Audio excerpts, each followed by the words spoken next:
One day you can be the pillar of your family, and the next you discover your own son values you less than a stranger. That morning the humiliation didn't just steal my voice. It stole the certainty of what it meant to be a father. When I saw the gift Daniel gave me, I knew something inside me had broken forever. Before we continue, subscribe and hit the bell, because we publish new stories every day. Leave your like and tell us in the comments which city and country you're watching from. My name is Michael Anderson.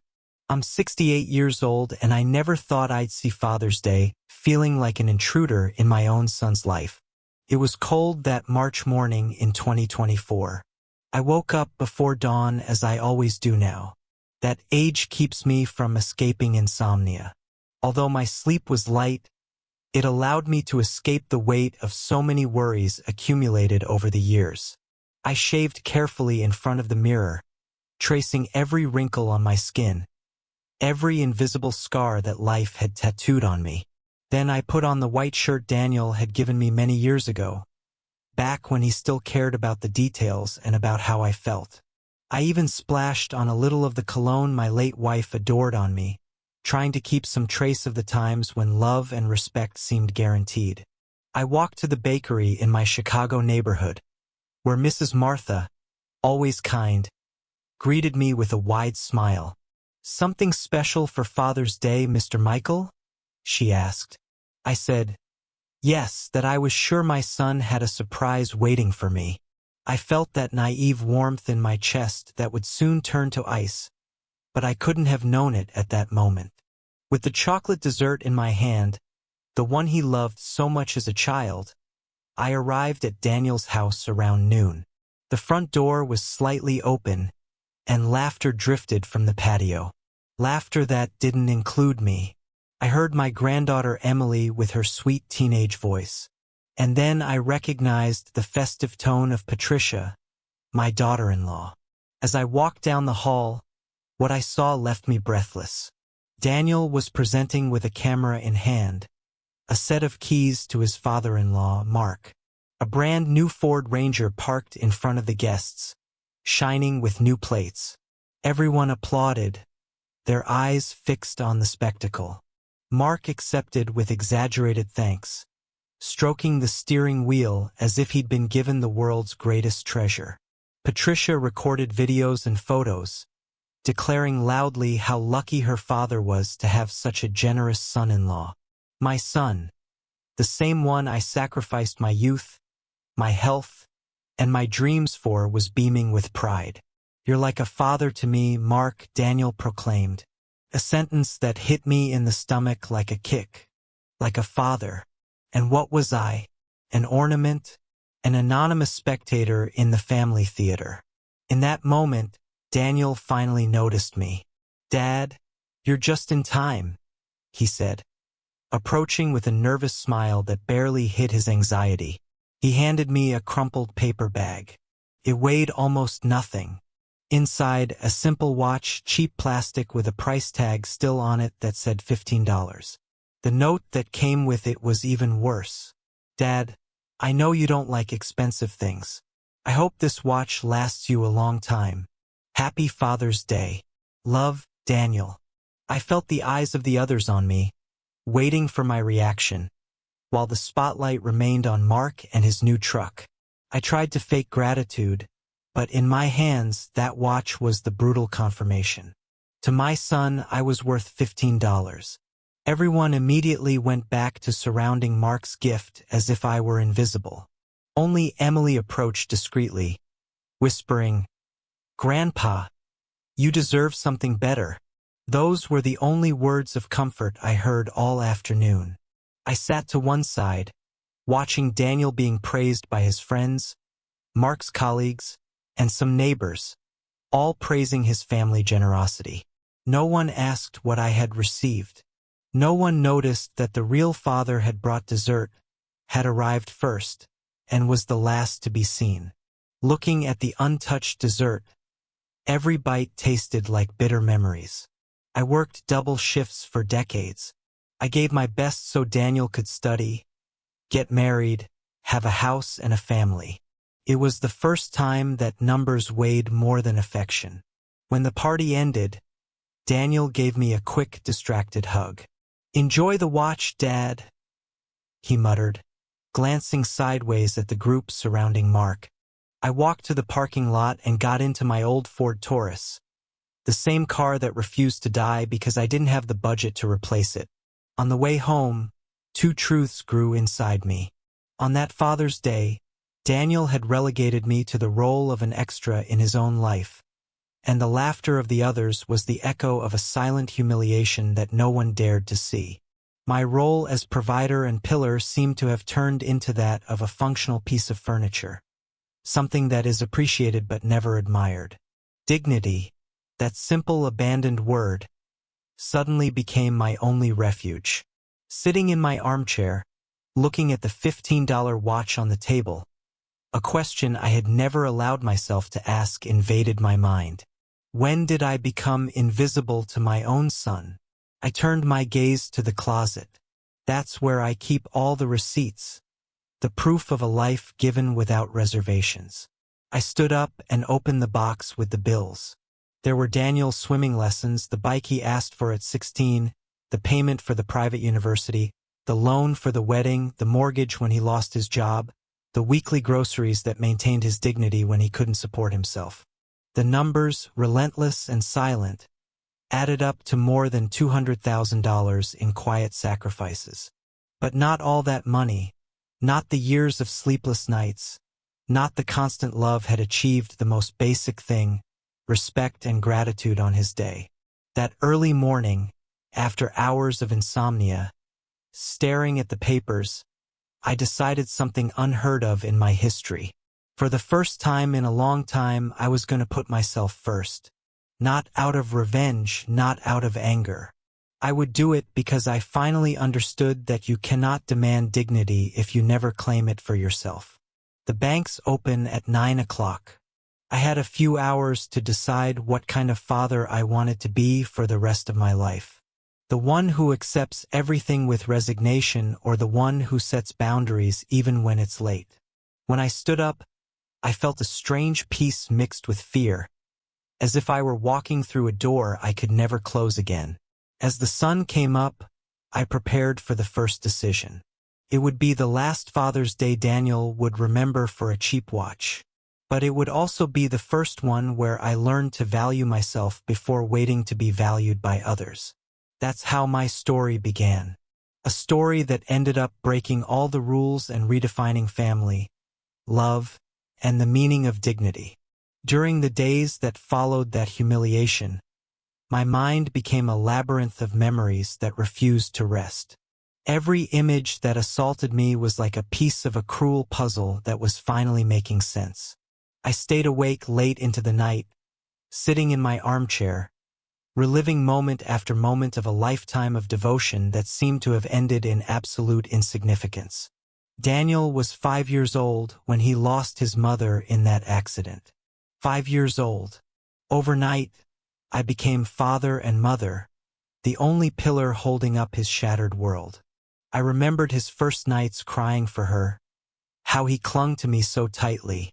I thought he might break my ribs. "Don't leave me, Dad," he would whisper through tears, and I promised him over and over that I never would. I worked double shifts at the factory for 10 years straight. 10 years without a vacation, without a single day off that wasn't for him. While other men my age were out with friends or resting on weekends, I was at the market buying special ingredients to make his favorite meals or taking him to soccer games where I was the only father who never missed. When he turned 16, he asked me for that specific mountain bike that cost $800. At the time, my salary was less than $1,000 a month, but seeing the look in his eyes when he saw it in the shop window convinced me. I ate rice and lentils for 2 months to pay for it, but he got his bike. And when he hugged me that day, saying, "You're the best dad in the world," I felt every sacrifice was worth it. University was another level of commitment. Daniel wanted to study engineering at a prestigious university, the most expensive one. "Dad, my future is there," He pleaded with those eyes he inherited from his mother. The annual cost was $30,000. I sold my wife's blue sedan, the car she loved so much, the one that still held her perfume in the seats, to pay for the first year. The remaining 3 years I financed by working as a night watchman, on top of my day job. I slept 3 hours in the morning and then went to the factory. My coworkers told me I was crazy, that I was going to kill myself working. But I only thought about Daniel graduating, about seeing him walk across the stage to get his degree. And sure enough, when he graduated, he looked for me in the crowd and shouted, "This is for you, Dad." I cried like a child that day, feeling like the proudest man in the universe. I thought all those sacrifices had forged an unbreakable bond between us. The wedding with Patricia cost $15,000. "Dad, I'm only getting married once," he told me. And I, who had never known how to deny him anything, took out another personal loan. I'm still paying it off at 68 years old. Seeing his happiness that day, dancing with Patricia under the golden lights of the hall, made me feel like I had fulfilled my duty as a father. When they bought their first house, they needed $60,000 for the down payment. Without hesitation, I gave them my entire life savings. Then came the furniture, another $5,000. The air conditioning, $3,000. The garden fence, $2,000. Each request came with hugs and promises of eternal gratitude, which I believed were sincere. The hardest moment came when Daniel lost his job 3 years ago. For 8 months, I paid his $2,000 monthly mortgage, plus $500 a week for groceries, plus Patricia's medical bills, plus Emily's karate classes. While Patricia continued going to her beauty salon and buying expensive clothes, I worked overtime to keep their standard of living intact. Doing quick calculations during those sleepless nights, I arrived at a figure that froze my blood. I had invested more than $200,000 in Daniel's adult life. $200,000 that I didn't have, that I borrowed, that I earned by working to exhaustion, that cost me my health and my own dreams. But it wasn't just the money. It was the late nights caring for him when he had a fever as a child. The soccer games where I was the only father who never missed his goals. The school meetings where I always showed up on time. The teenage problems I helped him solve without ever judging him. The life advice I gave him when he didn't know which path to take. I especially remembered his first heartbreak at 17. He locked himself in his room for 3 days without eating. I sat in the hallway outside his door and talked to him for hours about my own first love, about how pain was temporary but necessary for growth. He finally came out and hugged me, crying, "Thanks for understanding, Dad. I don't know what I'd do without you." The pattern had begun to change when he met Patricia and her family. At first, I thought it was natural. Every young man in love wants to impress his girlfriend's parents. Mark had a prosperous construction company, a big house in a wealthy suburb, important connections in the city. "They're teaching me about business," Daniel told me. "Mark has contacts that can help my career." Little by little, the calls became less frequent. The visits got shorter. Plans with me started being canceled because something came up with Patricia's family, but I was still the first one he called when he needed money. The first one he turned to when he had problems. I had become an ATM with feelings. The bank of Dad, which never closed and never charged interest. The straw that broke the camel's back wasn't just the cheap watch. It was realizing that Daniel had consciously chosen to humiliate me on my own day. It wasn't an oversight. It wasn't a lack of budget. It was a calculated decision to give Mark a $50,000 gift while assigning me $15. Those nights of reflection revealed a devastating truth. Daniel had reduced me to a resource. When he needed money, fatherly love, advice, or emotional support, Dad was there. When he needed to impress important people, look good socially, or advance his career, Mark was there. For 30 years, I had confused being needed with being valued. I had interpreted his financial dependence as fatherly love. I had believed my unconditional availability was appreciated when in reality it was just taken for granted. Sitting in my living room surrounded by all those receipts documenting a life of devotion, I finally understood that the problem wasn't just Daniel. The problem was also me. I had taught my son that he could treat me without respect because I had never demanded respect. I had taught him that my love was priceless because I had given it away for free for decades. The mental clarity I experienced those nights was absolute and terrifying. For the first time, I saw reality without the filters of unconditional love, without the justifications a father invents to protect his son's image. Daniel wasn't a bad son who had made a mistake. Daniel was a grown man who had learned to use people, starting with the person who loved him most. The following Monday, when the banks opened, I would have to make the hardest decision of my life. I could continue to be the father who accepts any crumb of affection just so I wouldn't lose my son. Or I could choose my dignity even if it meant losing the relationship as I knew it. As dawn broke that Monday, I got dressed in my best suit and ate breakfast peacefully for the first time in weeks. It wasn't revenge I felt. It was determination. I was going to teach Daniel something he should have learned decades ago. That true love includes boundaries and that dignity is not negotiable. Not even for family. The next morning, as the sun barely peeked over the roofs of the neighborhood, I set out to reconstruct Daniel's every move in recent months. This was no longer about emotional memory or old grudges. Now I was looking for concrete proof, details that would go unnoticed by anyone except a father who had watched him grow day by day. My mind, trained for years in routine, became a calculating and methodical tool. I started with the folder of documents I had kept locked away for over 20 years. In it were the bank statements, insurance policies, deeds, and agreements for the family business I had founded with so much effort. I had stipulated from the beginning that Daniel would have access to certain joint accounts, thinking it would teach him to manage assets and responsibilities. However, reviewing the recent movements, the reality was bleak. The amounts withdrawn month after month did not correspond to common expenses or real emergencies. They were generous transfers to unknown accounts, payments for luxury items, and purchases at car dealerships that had nothing to do with the domestic economy I had planned. The name Mark Johnson appeared several times as the recipient of large sums. It was clear that Daniel had been using part of the money I had intended for his security and growth on expenses for his in-laws, his strategic allies, as he called them in some notes. I found on his phone during a casual visit. Alarms started ringing in my head. How far had the manipulation gone? I realized it wasn't just about an expensive Father's Day gift for Mark.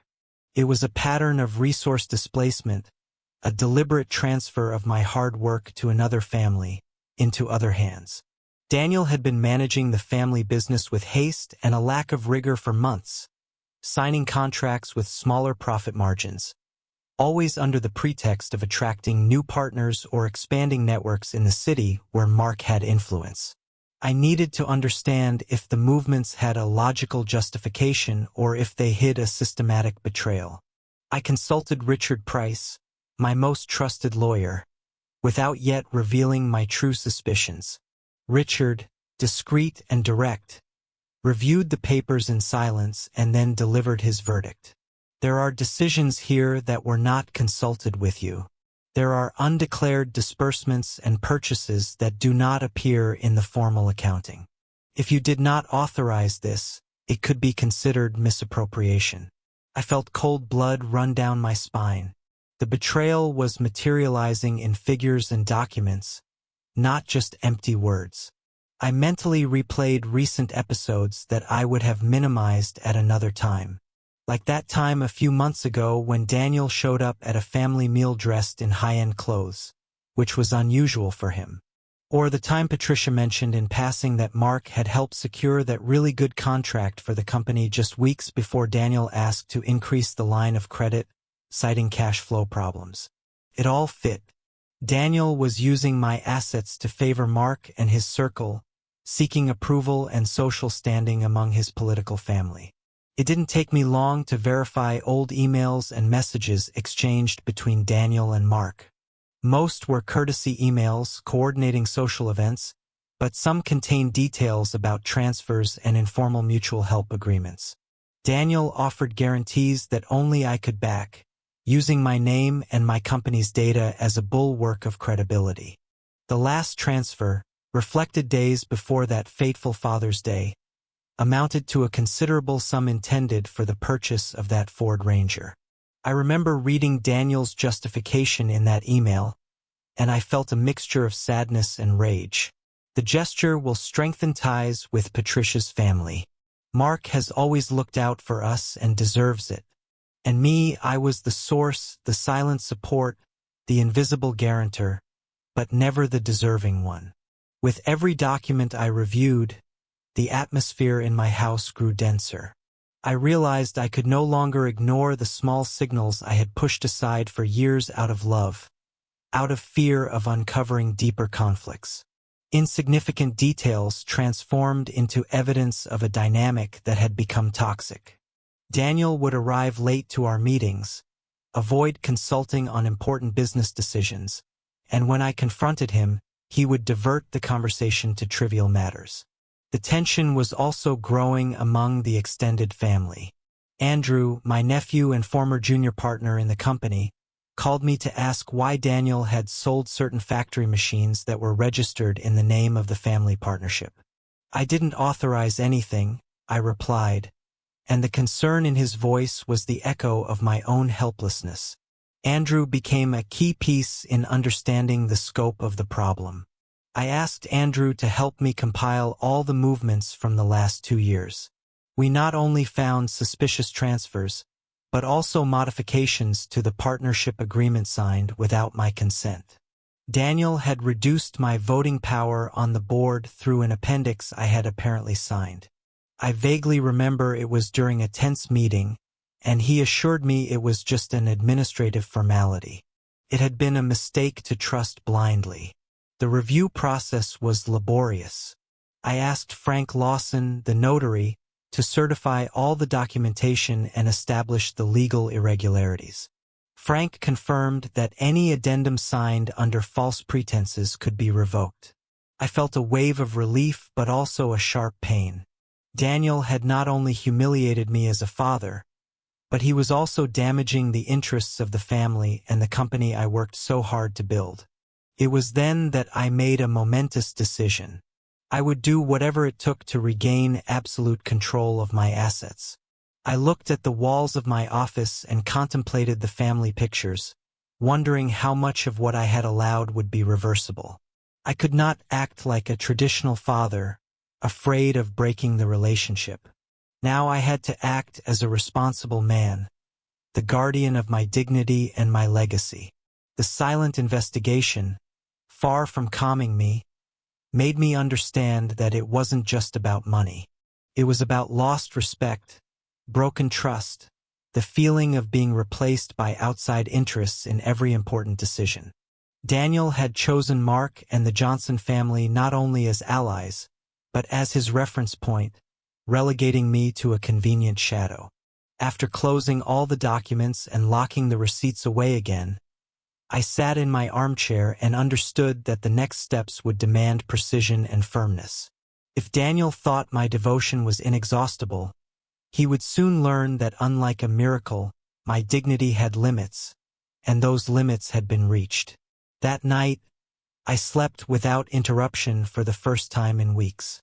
I knew the real confrontation was just beginning, but I was prepared.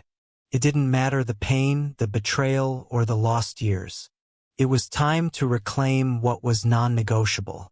Determination mixed with the silence of the dawn when that Tuesday I dressed with a ritual serenity that concealed the storm inside. What was once routine now became an act of cold war. The cup of coffee, the meticulous review of each document, and the calm before intervening on the ground I worked so hard to build. There was no room for doubt. The priority was to safeguard what still remained intact of my legacy. I started the morning by contacting Richard Price, the lawyer who had shown loyalty and cunning in the toughest business battles. I wanted every move to be legally sound and witnessed. Richard, as meticulous as he was discreet, met me at his downtown office.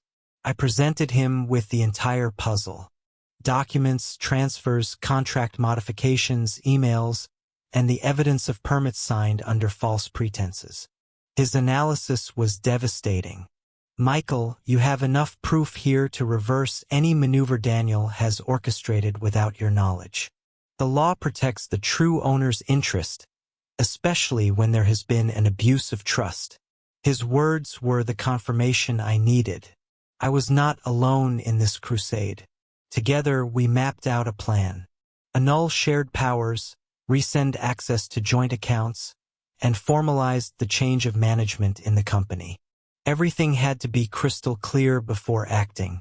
We agreed to bring in my nephew Andrew as a new partner, someone who had always shown integrity and loyalty. The strategy involved 2 stages. The first was the protection of personal assets. I visited the bank around 11 o'clock in the morning. There, I requested an immediate freeze on all accounts Daniel had access to, removed his name as a co-owner, and asked that all correspondence go exclusively through me. The bank executive, accustomed to seeing families fall apart for less, raised an eyebrow and processed each cancellation without a single question, sensing the weight between the lines of my decision. The second phase was much more delicate. The company at the notary office of Frank Lawson, with Richard, Andrew, and 2 outside witnesses present, I formalized the revocation of any addendum signed under pressure or without my explicit consent. Frank reviewed every page and certified before the notary the restoration of my authority as the majority partner. Furthermore, Andrew was appointed as the primary co-manager with preponderant voting power. The company was shielded from future maneuvers. Daniel was reduced to a mere observer with no access or prerogatives. That process lasted more than 5 hours, but every minute was a breath recovered. As I signed the last page, I felt a mixture of pride and a bitter pang. I would have preferred to enjoy the family business as a generational legacy, not as a shield against betrayal. However, reality imposed its rules, and the instinct for survival guided me. Back home, I reviewed my will. For years, I had kept Daniel as the sole heir, convinced that despite our disagreements, blood was thicker than any dispute. But that afternoon at my desk, looking at the portrait of my wife and my granddaughter's face framed on the living room shelf, I understood that a legacy must be earned, not automatic. I rewrote the clauses. Daniel would receive only 5% of the assets, a symbolic gesture equivalent to his last dissonant gift. The rest would go to charitable institutions and to Andrew, the nephew, who had proven himself worthy in critical moments. I informed no one of these movements. Stealth was my ally in this offensive. Daniel continued his daily routine, ignorant of the tide gathering beneath his feet. Patricia, oblivious to everything, posted photos of the family on social media, the truck, and outings with Mark, broadcasting images of a perfect, distant life. That night, the house seemed to breathe differently.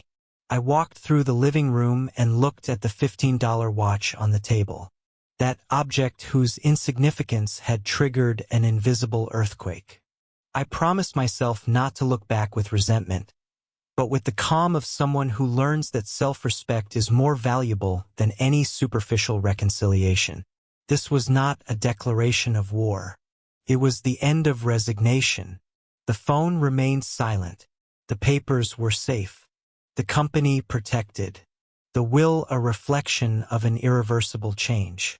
For the first time in a long time, I could sleep without being startled awake by the shadow of ignored sacrifice. I no longer depended on others' compassion or the gratitude that never came. Now dignity was taking the helm of my destiny. While the outside world spun on, unaware of my emancipation process, I was weaving the threads of a revenge without hatred, only justice. Every move was a step toward an unknown freedom, a life where respect and principles were not negotiated for comfort or custom. There was much left to face, especially when Daniel discovered that the castle built on my effort had begun to crumble brick by brick without scandal, without noise, only with the force of facts. That's how I closed the day, aware that my role in the family history was changing forever. The metamorphosis could no longer be stopped. It was time to reinvent the boundaries and make it clear that in this life, dignity is neither negotiable nor hereditary. It was the beginning of my true legacy. The following days passed with an unsettling calm, like the silence before a storm that only I could anticipate. Daniel continued with his usual life, completely oblivious to the earthquake that had begun to brew in the foundations of his financial stability. I watched from a distance his routine movements, the morning calls to coordinate company work, the afternoons at Mark's house planning future projects, the family dinners where Patricia shared anecdotes about the kindness of her generous father-in-law. The first phase of my plan was executed with millimeter precision. Every morning I verified that the bank blocks were active, confirming that no unauthorized transaction could compromise my decisions. The bank sent me daily notifications of denied access attempts, but they hadn't yet been significant enough to alert Daniel. His daily expenses continued to flow through smaller accounts he managed independently, maintaining the illusion of normalcy. Andrew, my nephew, proved to be the perfect ally for this silent transition. At 35, the same age as Daniel, he had a solid business mentality and a genuine respect for the family legacy I had worked so hard to build. During those weeks, I gradually introduced him to the more sensitive operations of the company without yet revealing the full extent of my intentions. He interpreted these changes as a natural evolution toward his greater involvement, never suspecting he was being prepared to completely replace Daniel in management. Meetings with Andrew were held at strategic times when Daniel was busy with his social or family commitments. I explained the processes, showed him key contacts, transferred knowledge about special clients and trusted suppliers. Andrew absorbed every detail with the seriousness of someone who understands they are inheriting something valuable, not receiving an automatic right. His gratitude contrasted brutally with Daniel's attitude, who had always taken for granted that the company would be his without any extra effort. Meanwhile, I maintained a seemingly normal domestic routine. When Daniel called me for the usual Sunday lunches, I attended cordially, observing every gesture, every comment, every unconscious display of his dependence on resources he would soon no longer have available. At those family meals, Patricia continued to show off Mark's attentions. Daniel continued to make grandiose plans that required considerable investment, and Emily, my granddaughter, remained the only authentic person in that theater of falsehoods. The internal tension was eating at me, but discipline kept me firm.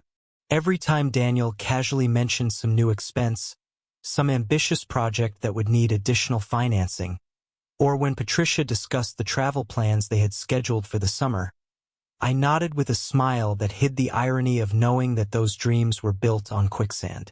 The most difficult moment came when Emily, during one of those meals, asked me directly, "Grandpa, are you okay? You seem different lately, like more serious." Her innocence pierced me like an arrow, reminding me that she would inevitably be affected by the consequences of my decisions. I answered her with partial honesty. "I'm just thinking about some important things, my love, but don't worry about me. I will always be here for you." That was the only promise I could keep without reservation. The nights became my refuge for planning the next moves. I meticulously reviewed every document, every contract, every clause that could cause future conflicts. Richard had warned me about the importance of anticipating Daniel's possible legal reactions, once he discovered the magnitude of the changes. We prepared legal responses for every possible scenario. Lawsuits for abuse of power, claims of acquired rights, attempts to challenge the changes to the will. The company continued to operate with superficial normality, but I had begun to implement subtle changes in the decision-making structure. Major purchases now required my express authorization, regardless of who requested them. The largest contracts passed over my desk before any signature. Daniel interpreted these measures as temporary precautions related to my age, not perceiving that they were the first steps toward his definitive exclusion from operational control. During the third week of this silent phase, I observed the first sign of restlessness in Daniel. He came to my house one afternoon without warning with a look of moderate concern. "Dad, I've noticed you're more involved in the company details lately. Is there a problem I should know about?" His question was apparently innocent, but I detected the underlying nervousness. I replied with studied calm. "I'm just making sure everything is running smoothly. At my age, it's wise to be on top of every aspect of the business." Daniel seemed to accept the explanation, but his lingering gaze revealed that something was beginning to bother him. That same day, by chance, I overheard a phone conversation between Daniel and Mark while I was waiting in the living room. Daniel was saying, "My father is being more controlling lately. I hope he's not developing some kind of senile paranoia." The casual cruelty of his words confirmed I had made the right decision. It wasn't paranoia. It was lucidity. After decades of willful blindness, the countdown had begun. Every day that passed brought me closer to the inevitable moment of open confrontation. Daniel continued to move with the confidence of someone who believes their privileges are eternal, never imagining that each step brought him closer to the precipice of his own arrogance. I, meanwhile, fortified my position with the patience of a strategist who knows that victory belongs to whoever best prepares the ground.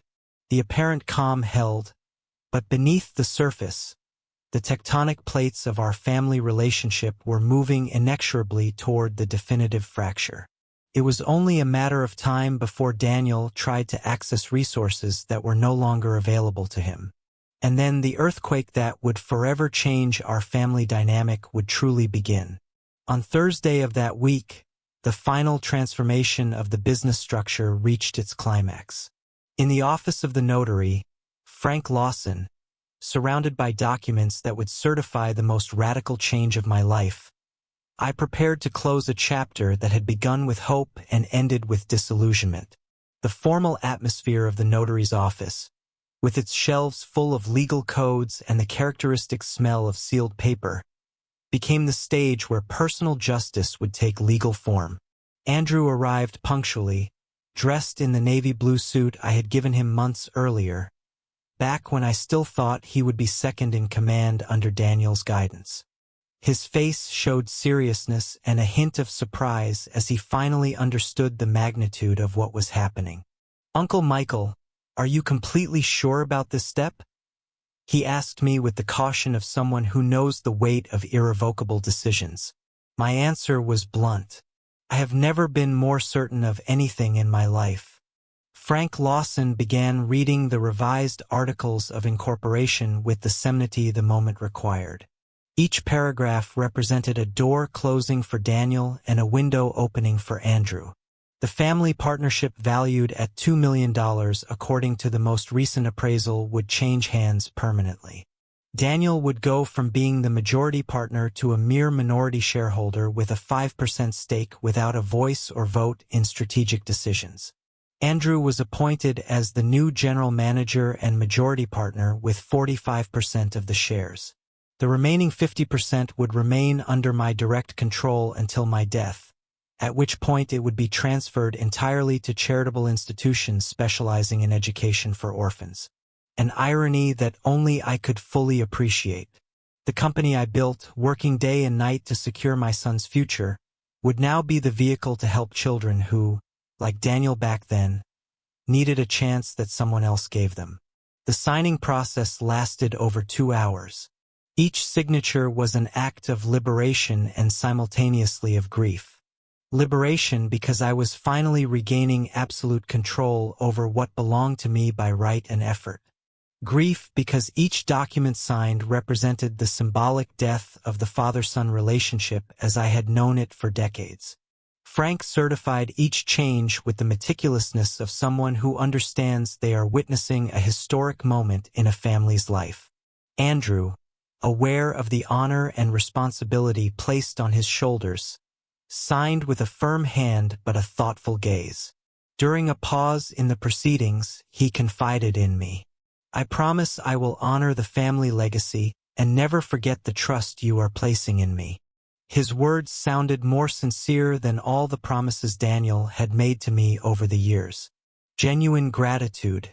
That emotion my son had lost somewhere along the way shined in my nephew's eyes like a reminder of what should have been. Once all the legal formalities were completed, I asked Frank to prepare the official documentation to notify Daniel of the change. The law required him to be formally informed of his new situation within 10 business days. I chose for the notification to arrive exactly 1 week later. On the same day of the week, I had received the cheap watch as a Father's Day gift. The timing was not coincidental. It was poetic justice. On the way home, I felt a strange and liberating sensation. For the first time in decades, the family business was in the hands of someone who genuinely valued it, not as an inherited right, but as an earned opportunity. Andrew had shown impeccable work ethic for years, respect for the employees, and a strategic vision for sustainable growth. The company would not only survive without Daniel, it would likely thrive under more committed leadership. That afternoon, while organizing the papers on my desk, I found an old photograph of Daniel when he was 8 years old, the day we opened the company's first workshop. In the picture, he was holding a small tool with childish pride, looking at the camera with the purest smile I remembered. I wondered at what exact moment that innocence had been lost, at what point genuine pride had transformed into toxic arrogance. The phone rang several times that week, but I no longer felt the urge to answer every call from Daniel. His text messages became more frequent, asking about business meetings he was no longer invited to, requesting information about decisions that no longer concerned him.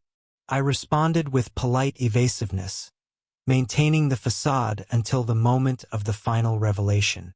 Patricia, still unaware of the seismic shifts taking place, continued planning the family's future with the carelessness of someone who believes privileges are eternal. During a casual call, she told me about a trip to the Males they were organizing for the summer, partially financed by the company dividends Daniel expected to receive.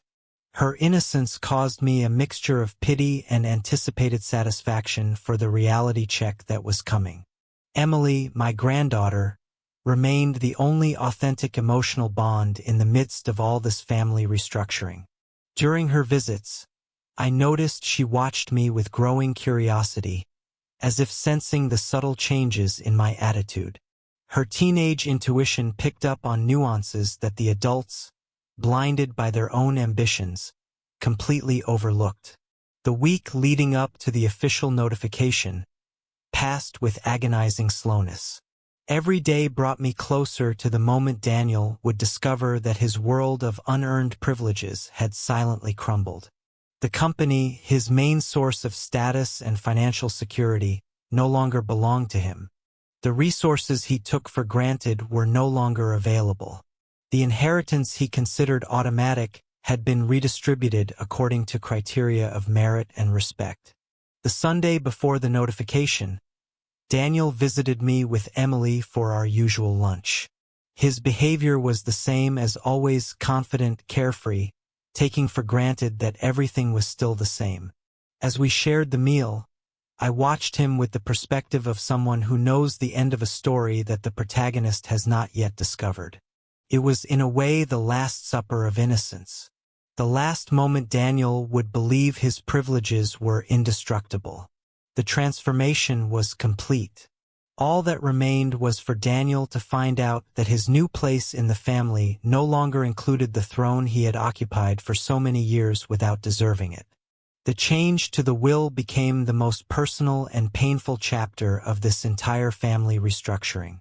Sitting in my study one rainy April afternoon, with the original will spread across the oak desk my wife had so admired, I faced the task of rewriting the future according to the principles I had taken too long to apply. Every line I crossed out represented years of misplaced hope. Every new clause, a lesson in dignity that Daniel would have to learn from a harsh reality. The original document, drafted over a decade ago, when I still believed in a son's gratitude, established Daniel as the sole heir to all my assets.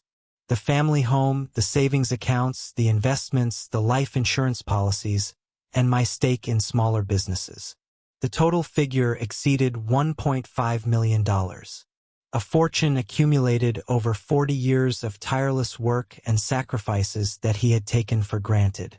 Richard Price sat with me during several sessions to structure the new will with unshakable legal precision. His experience in inheritance disputes reassured me about possible future challenges. Michael, changes to a will are valid as long as the testator is of sound mind, which you clearly demonstrate, he explained as we reviewed each clause. Daniel can protest, but he cannot annul decisions made with sound judgment and reflection. The new distribution reflected a mathematical justice that gave me a bitter but necessary satisfaction. Daniel would receive exactly $50,000, equivalent to the cost of the truck he had gifted to Mark. Not $1 more, not $1 less. The symmetry was perfect. The same value he had assigned to generosity toward his father-in-law would be exactly what he inherited from the man who had raised him since he was 5. The rest of the estate would be divided among 3 beneficiaries who had shown real merit. Andrew would receive $400,000 in recognition of his loyalty and future business responsibility. The Hope Foundation, dedicated to educational scholarships for orphans, would receive $500,000. And Emily, my granddaughter, innocent in all this family drama, would inherit $600,000 placed in a trust fund that would activate when she turned 25, old enough to understand the value of money and family lessons. The family home required a particularly complex decision. For decades, it had been the setting for family gatherings, Christmas celebrations, and Sunday barbecues, where Daniel played the role of the perfect son. Now it would become the headquarters for the Hope Foundation, ensuring its ultimate purpose was to help children in need, not to serve as an asset for someone who had despised the sacrifices that made it possible. The drafting process stretched over 3 full weeks. Each session with Richard involved reviewing legal precedents, anticipating arguments for challenging the will, and armoring every decision with irrefutable justifications.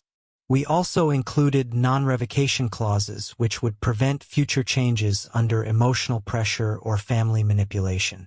Once signed, the will would be final, protected against moments of sentimental weakness.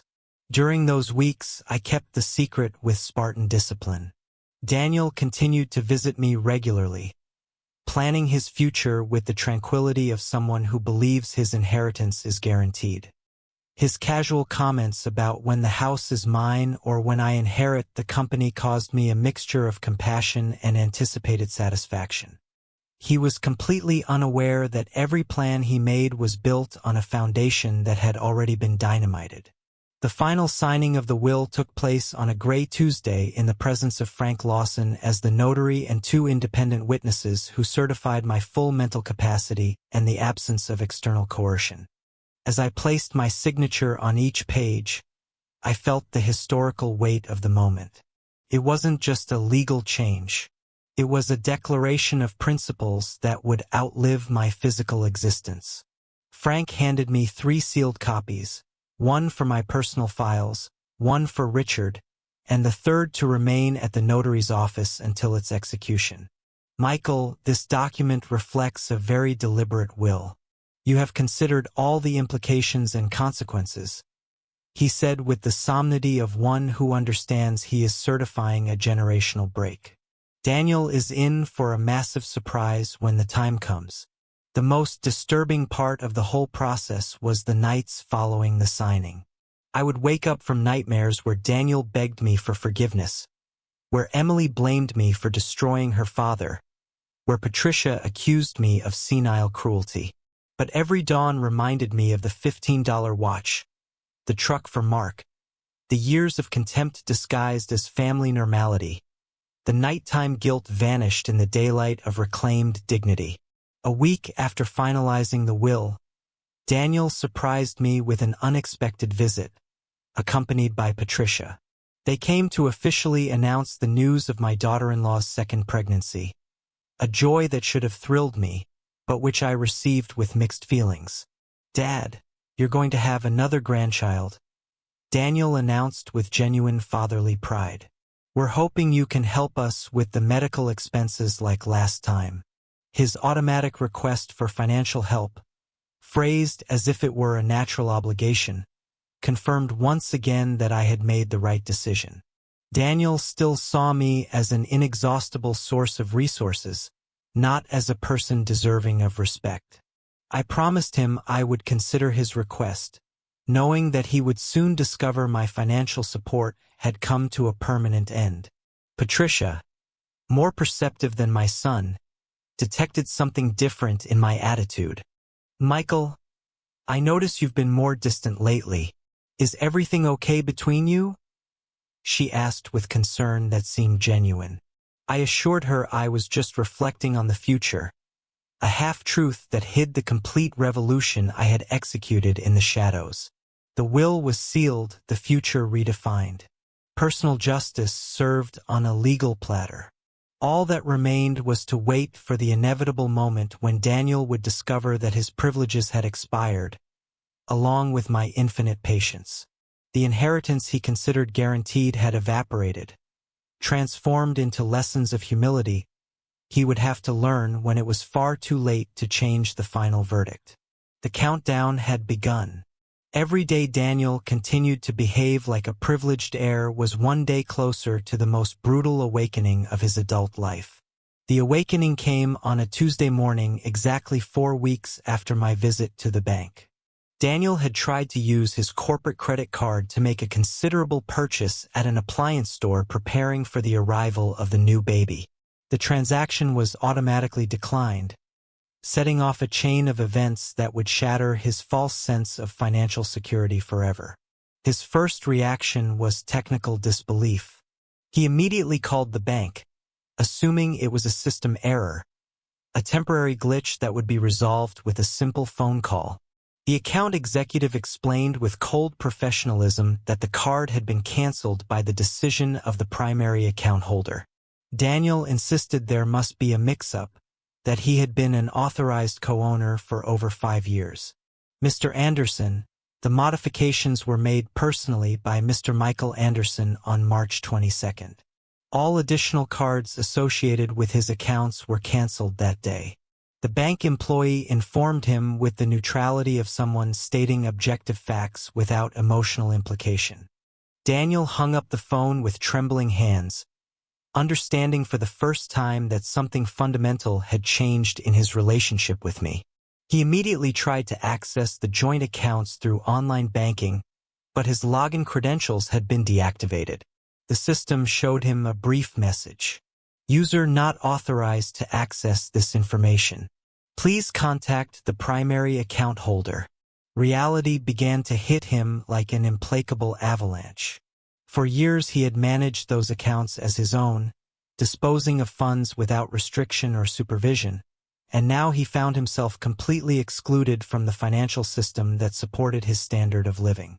Patricia, initially sympathetic to what seemed like a temporary technical difficulty, began to show signs of anxiety when Daniel confessed the magnitude of the problem. "What do you mean you can't access anything? Aren't you a partner in your father's company?" she asked with growing disbelief. Daniel had to admit that he had never reviewed the legal documents in detail, trusting blindly that his position was secured by family ties. That same afternoon, Daniel showed up at the family business offices, hoping to clarify the situation from another angle. However, he was met with an even more devastating surprise. Andrew was presiding over a meeting with the main contractors occupying the desk considered his by hereditary right. The employees greeted him politely, but it was clear they had received instructions to direct all important operational decisions to Andrew. "Where is my father?" Daniel asked with a tense voice, trying to maintain his composure in front of the curious gazes of the workers. Andrew replied with studied diplomacy. "Uncle Michael is at home resting. He has tasked me with overseeing operations this week." The word tasked echoed in Daniel's ears like a sentence. His cousin, 3 years younger than him, was exercising the authority he had assumed was his own. When Daniel tried to review the company's financial files, he discovered his access had been restricted. The security codes had been changed and his name had been removed from the list of authorized users on the computer system. Every attempt to retrieve information was met with digital barriers that evidenced meticulous planning of his exclusion. Desperation led him to confront Andrew directly in private. "What is going on here? Why can't I access anything?" he demanded with the authority he believed he still possessed. Andrew, uncomfortable but firm, replied, "Daniel, I think you should talk directly to Uncle Michael. I'm just following his instructions. The changes were legal and are properly documented." The drive home was a torment of anxiety and confusion. Daniel began to connect the scattered dots. My more distant behavior in recent weeks, the more specific questions about business expenses, the meetings with lawyers I had casually mentioned, it all made sense in hindsight, revealing a strategy that had gone completely unnoticed by him. Patricia was waiting for him at home with a list of questions that heightened his distress. "Did you get everything straightened out? Can we go ahead with the purchases for the baby? Are they going to reactivate the cards today?" She bombarded as he collapsed on the family sofa, overwhelmed by the magnitude of his new reality. For the first time in his adult life, Daniel experienced absolute financial vulnerability. That night, after making evasive excuses to Patricia about the reasons for the financial block, Daniel locked himself in his study and began obsessively reviewing all the legal documents he had signed over the years. Partnership agreements, powers of attorney, clauses of corporate participation. It had all become an incomprehensible labyrinth of legal terms he had never bothered to fully understand. The most terrifying revelation came when he found an official letter from Frank Lawson's notary office dated 2 days earlier informing him of modifications to the corporate structure of the family business. The document, written in impenetrable technical language, basically communicated that his share had been reduced to 5% with no voice or vote in strategic decisions. With trembling hands, Daniel mentally calculated the immediate financial implications. His monthly income would be reduced to an insignificant fraction. The fixed expenses of the house, the car, the insurance, the private school tuition for Emily, everything depended on resources he had just lost. For the first time in decades, he faced the real possibility of having to live exclusively on his salary as an employee without the paternal subsidies he had taken for granted forever. The early morning found him awake, pacing the house like a caged animal. Every room reminded him of expenses he could no longer sustain, projects he would have to cancel, a lifestyle that was silently crumbling.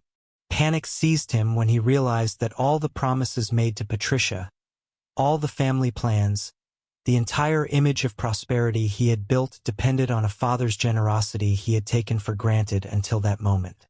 At 6 o'clock in the morning, unable to bear the uncertainty any longer, Daniel picked up his phone and dialed my number.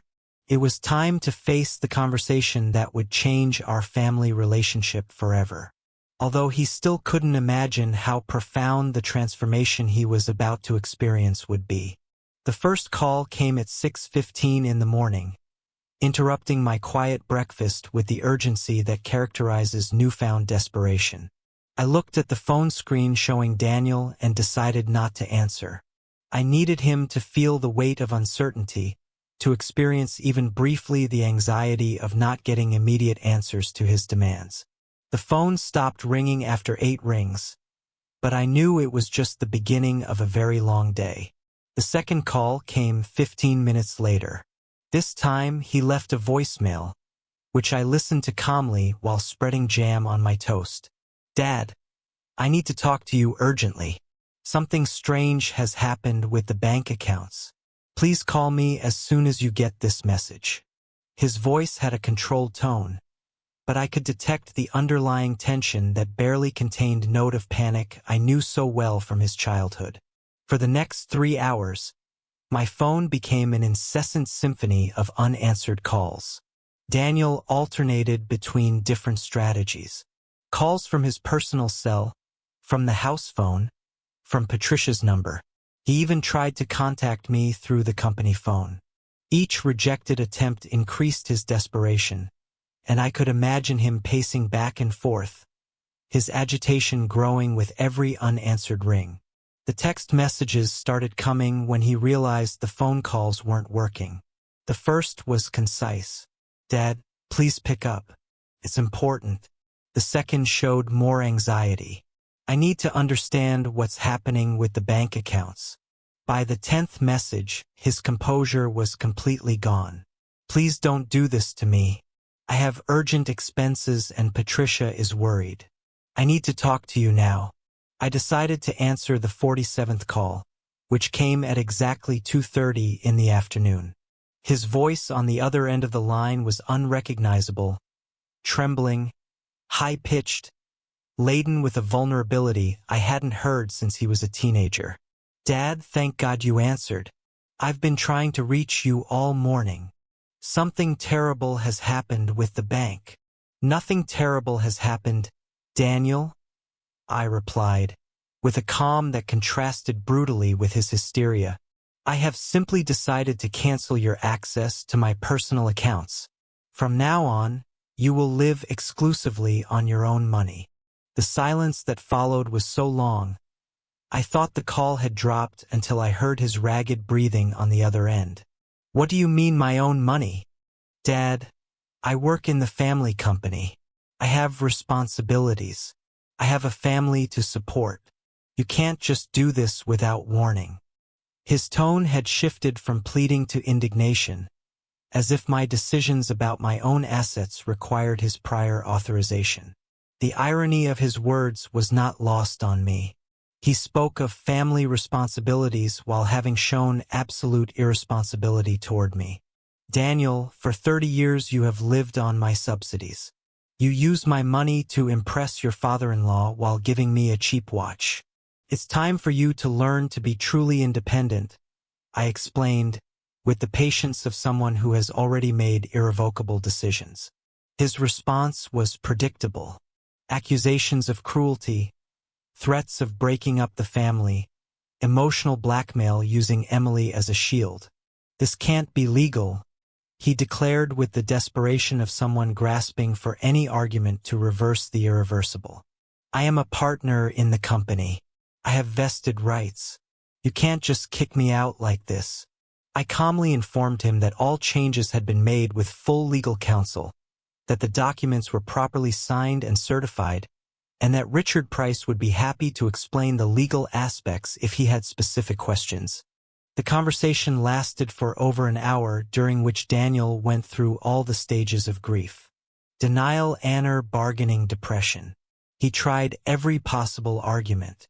My advanced age, possible mental decline, the influence of third parties. He even insinuated that Andrew had manipulated me to change my mind. Every excuse was dismantled with concrete facts and legal documentation that allowed no questioning. "Dad, please think about Emily. Think about the baby on the way. Are you really going to punish the whole family for a misunderstanding over a gift?" He pleaded using the emotional card that had traditionally been effective with me. This time, however, my answer was different. "I'm not punishing anyone, Daniel. I'm teaching consequences. Emily will always be my beloved granddaughter, and the new baby will be my grandchild, too. You can still be my son when you learn to respect me." When the call ended, Daniel had exhausted all his arguments without getting a single concession. I explained clearly that the automatic transfers were canceled, that his company participation had been reduced to the legal minimum, and that his access to family resources had definitively ended. There was no negotiation possible, no second chance. The decisions were made and they were irrevocable. Patricia called that same afternoon, trying a different approach. Her strategy combined feigned concern for my well-being with veiled pleas for the family's financial stability. "Michael, Daniel is very upset. He says there have been major changes to his finances. Is everything all right? Have you had any health problems that led you to make hasty decisions?" Her tone delicately suggested that my decisions might be the product of senility or mental confusion. My response was polite but firm. "Patricia, my mental health is perfect. Thank you for asking. The changes I've implemented are the result of deep reflection on family respect and personal dignity. Daniel will have to learn to live on his own resources like any responsible adult." There was no ambiguity in my message. The era of paternal subsidies was over forever. The next calls that afternoon came from unexpected sources. Mark, Daniel's father-in-law, telephoned me with a diplomatic but concerned tone. "Michael, I've heard there have been some family difficulties. As family, I wanted to offer any help to resolve these misunderstandings." His call confirmed that Daniel had already begun to desperately search for alternative sources of funding. My response to Mark was particularly satisfying. "There are no misunderstandings to resolve, Mark. Daniel will simply have to learn to live without my subsidies. By the way, I hope he's enjoying the truck he gave you with my money. From now on, any gift you receive from him will come exclusively from his own pocket." The uncomfortable silence that followed told me that Mark was beginning to understand the implications of this whole situation for his own relationship with Daniel. The day ended with Daniel making his last call of the day, this time with a completely different tone. The arrogance was gone, replaced by a desperate humility I hadn't seen in decades. "Dad, please give me a chance to fix this. Tell me what I have to do to earn back your trust." For the first time in the conversation, I detected something that resembled a genuine acknowledgement of the problem. However, my position remained immovable. "Daniel, the time to show respect was before you humiliated me publicly. Now you will have to live with the consequences of your decisions, and I will live with the dignity I have reclaimed." 47 calls in a single day had failed to create the slightest crack in my determination. The lesson had begun, and there was no turning back. The face-to-face confrontation came 3 days after the day of the 47 calls. Daniel appeared at my door on a Friday afternoon without Patricia or Emily, looking visibly worn out, his clothes wrinkled like someone who had slept little and poorly. His eyes red from stress and lack of sleep reminded me of that 5-year-old boy crying for his mother. But this time, the tears were from economic panic, not genuine emotional pain. "Dad, we have to talk," he declared in a hoarse voice, gently pushing the door to enter without waiting for an invitation. His behavior was that of a man on the verge of a nervous breakdown, alternating between abrupt gestures and moments of absolute stillness. I sat in my usual armchair and pointed to the sofa, bracing myself for a conversation I had been expecting for weeks. "I've been reviewing all the papers, all the contracts, all the changes you've made," he began, spreading documents on the coffee table with trembling hands. "How could you change everything without consulting me? When did we lose mutual trust to this point?" His tone combined indignation with a poorly disguised plea, as if he still believed he could persuade me to reverse decisions that had been pondered for months. My response was direct and uncompromising. Daniel, the trust was lost the day you decided I was worth $15, while your father-in-law was worth $50,000.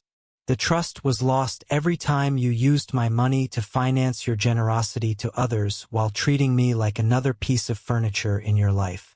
His eyes darted to the floor, unable to hold my gaze as I listed his accumulated betrayals. Dad, I admit the gift was wrong, that I was unfair to you that day. He muttered with the first real admission of guilt I had heard since this whole situation began. But do you really think that justifies completely destroying my financial stability? Do you think it's proportional to take away my access to the company I helped build? His argument revealed a still superficial understanding of the fundamental problem. You didn't help build anything, Daniel. You worked in a company that I built with 40 years of effort while you spent my resources without limitation. I clarified with the necessary cruelty of the truth. And it's not just about the gift. It's about 30 years of taking me for granted, of seeing me as an emotional ATM, of prioritizing strangers over the person who raised you. Each word was a precise thrust to the center of his inflated self-esteem. Daniel stood up from the sofa and began to pace the living room, a behavior I recognized from his childhood when he faced problems he couldn't solve with excuses or manipulation. Fine, I recognize all my mistakes. I accept that I've been a bad son for years, he declared with exaggerated drama. What do I have to do to prove I can change? What is the price of your forgiveness? His question revealed he still didn't grasp the fundamental nature of the situation. This isn't about forgiveness, Daniel. It's about respect. It's not about a price to pay, but an attitude to demonstrate, I explained. My patience exhausted. For decades, you had infinite opportunities to treat me with dignity, and you wasted every single one. I'm not going to give you a list of requirements to get back privileges you never deserved. Patricia arrived an hour into our conversation, clearly sent as emotional backup when Daniel realized his individual arguments weren't working. Her strategy was different, appealing directly to my protective instincts for the extended family. Michael, I understand you're upset with Daniel, but please think of us. Of Emily, of the baby on the way. Do you really want your grandchildren to grow up seeing their grandfather as someone who abandons his family in difficult times? Patricia, my grandchildren are going to grow up seeing a grandfather who respects himself and who teaches by example that dignity is not negotiable, I replied, not allowing her emotional blackmail to affect my determination.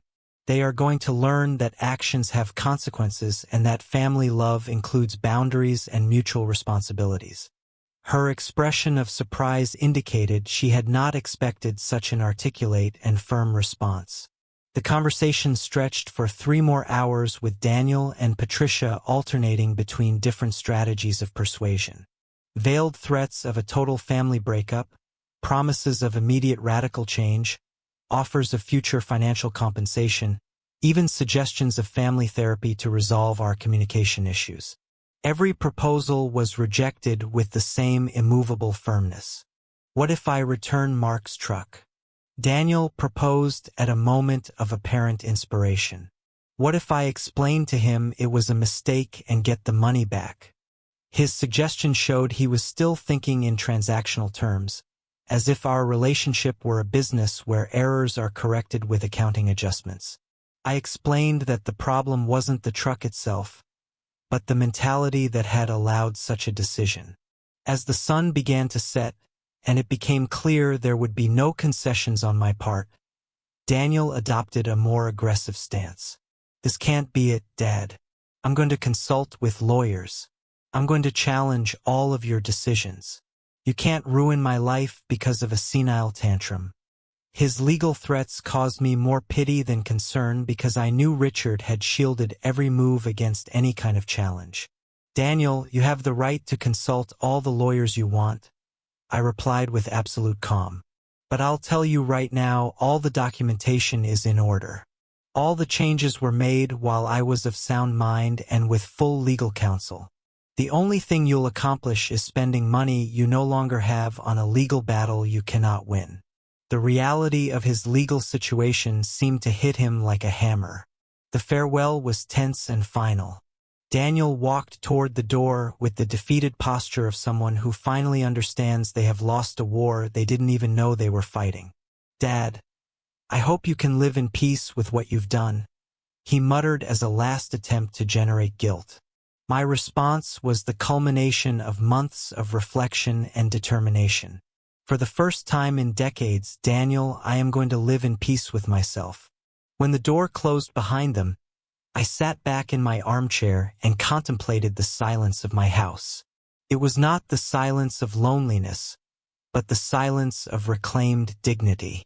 30 years of uncompensated emotional servitude had ended, and the rest of my life had begun as a man free from the expectations of others and in absolute possession of his own respect. The confrontation had ended without reconciliation, but also without regret. Daniel would have to learn to live with the consequences of his decisions, and I would have to learn to live with the peace of having set boundaries while there was still time to save my dignity. 6 months after that definitive confrontation, life had acquired a completely different flavor for all the protagonists of this family story. My house, once a stage for tensions and unfulfilled expectations, had transformed into a refuge of tranquility, where every decision responded solely to my own wishes and needs. My mornings no longer began with the anxiety of possible urgent calls, asking for money, or resolving someone else's crisis. Daniel, for his part, had experienced the brutal shock of economic reality without paternal subsidies. Mark's truck was the first thing he had to sacrifice, selling it at a loss to cover immediate expenses that I used to cover automatically. The humiliation of explaining to his father-in-law why he needed to take back the gift was, as Emily discreetly told me, one of the hardest moments of the whole process. Patricia had to give up her luxury beauty salon and find more affordable alternatives. The weekly grocery shopping was drastically reduced. Social outings practically disappeared, and the plans for the trip to the Malda were indefinitely shelved. The second pregnancy, instead of being a family celebration with shared expenses, became an additional source of financial stress that Daniel had to face exclusively with his limited resources. The family business under Andrew's direction experienced a growth that filled me with unexpected satisfaction.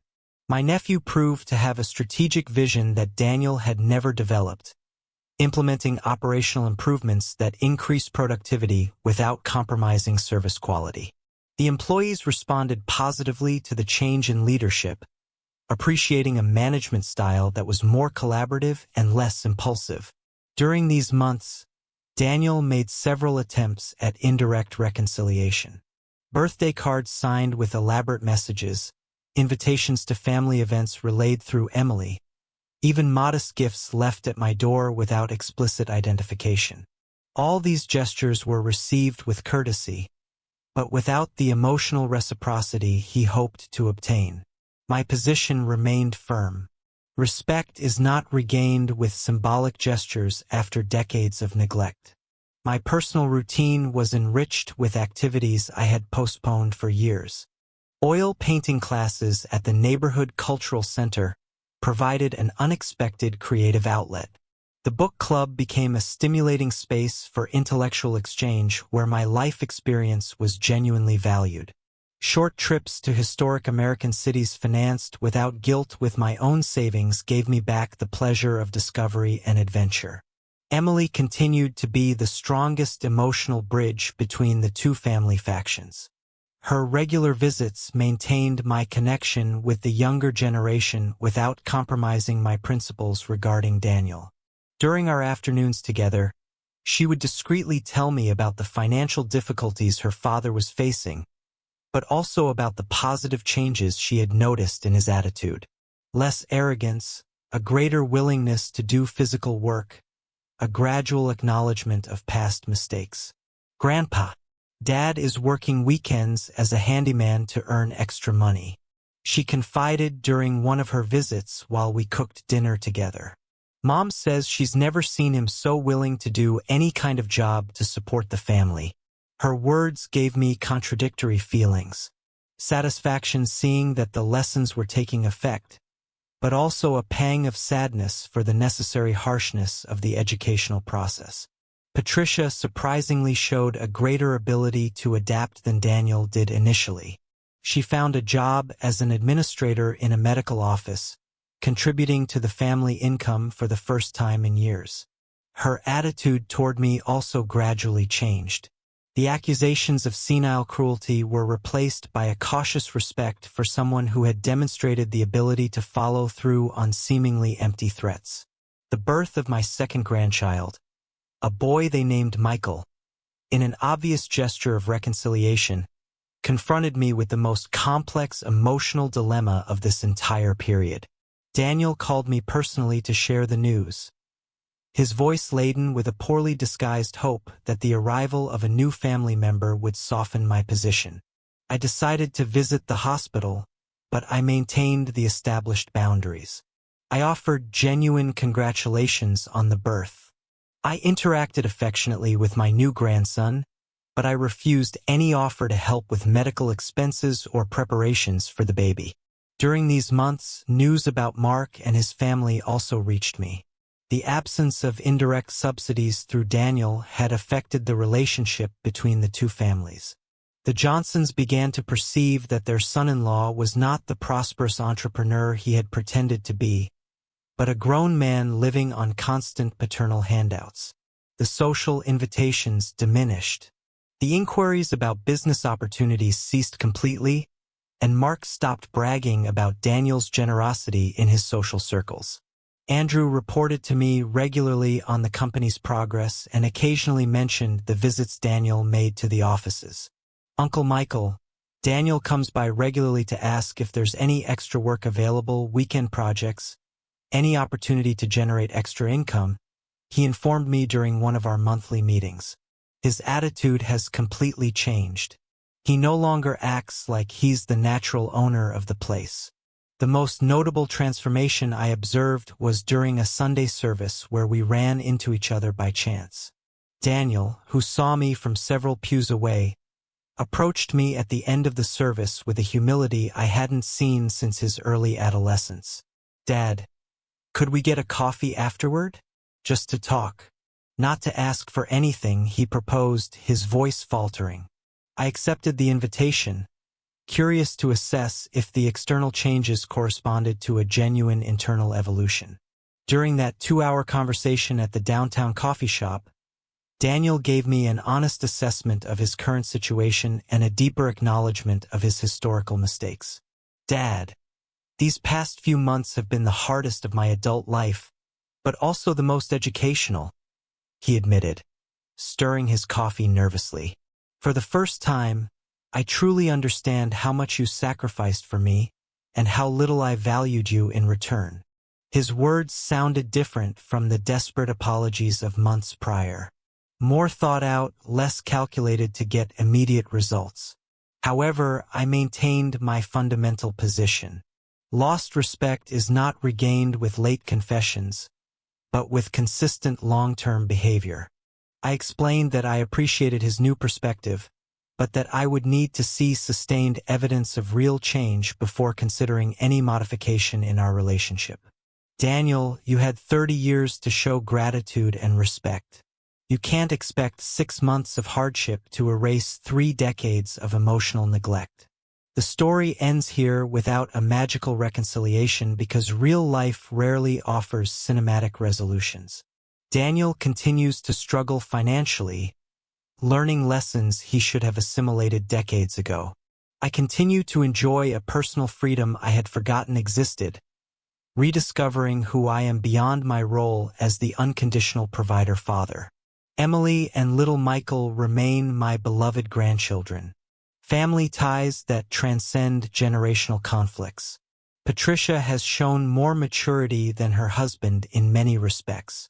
And Andrew continues to prove that the family business is better in the hands of someone who genuinely values it.